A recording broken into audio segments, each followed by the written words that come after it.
रामदास आठवले यांचे Republican party of India Mumbai, Sangli, Miraj, Kupwad महापालिका निवडणूक लढणार. मुंबईत 16 तर सांगली महापालिकेत 6 जागा महायुतीकडे मागितल्या.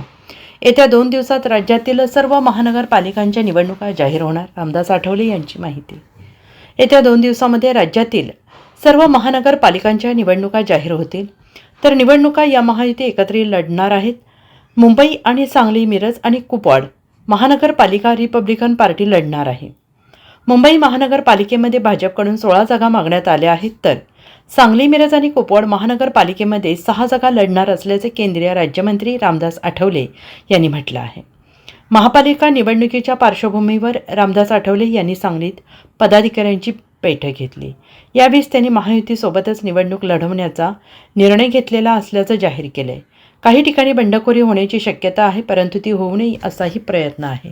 मुंबईमध्ये दलित वोट बँक मोठ्या प्रमाणात आहे. यावेळी काही करून उद्धव ठाकरे यांच्या हातातून महापालिका हिसकावून घ्यायची आहे. त्यामुळे आम्हाला 16 जागा मिळाव्यात.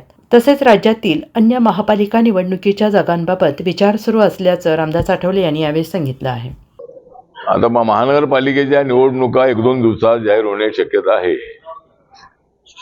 आणि 29 महानगरपालिकेच्या सर्व निवडणुका या महायुतीनं लढवायच्या अशा पद्धतीची चर्चा नागपूरमध्ये देवेंद्र फडणवीस, एकनाथ शिंदे, अजितदादा पवार, रवींद्र चव्हाण यांची झालेली आहे.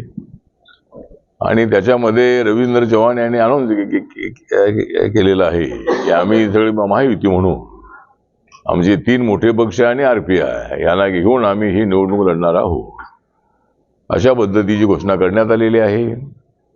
नगर परिषदेच्या निवडणुकांमध्ये आम्ही सगळे एकमेकाच्या विरोधामध्ये होतो.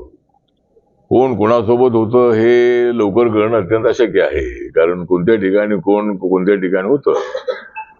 पण एक गोष्ट चांगली तर झाली, आमचा तो गनिमी कावा होता आणि आम्ही देवेंद्रजींनी अनाऊन्स केलं होतं की ज्या ज्या ठिकाणी युती होईल तिथे आम्ही प्रयत्न करू. पण नगर परिषदेच्या निवडणुकीमध्ये चर्चा फक्त महायुतीचीच होती, म्हणजे बाकीच्या ठाकरे बंधूंची चर्चा विषय नव्हती, काँग्रेस पक्षाची चर्चा नव्हती, तर महायुतीच्या नेत्यांमधली जी चर्चा होती. पण त्या निवडणुकीमध्ये जर आम्ही एकमेकाच्या विरोधामध्ये लढलो असलो तरी नगर परिषदेच्या निवडणुकीमध्ये सर्वात जास्त जागा आम्हालाच मिळतील अशी आम्हाला अपेक्षा आहे. आणि आता महायुतीच्या वतीने सगळ्या महानगरपालिका आणि जिल्हा परिषदेच्या निवडणुका ज्या आहेत त्या एकत्रितपणे लढवण्याचं ठरवण्यात आलेलं आहे.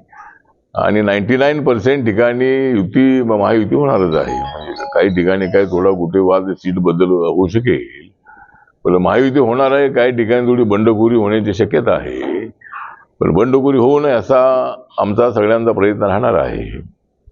Bureau report SPN Marathi, Sangli.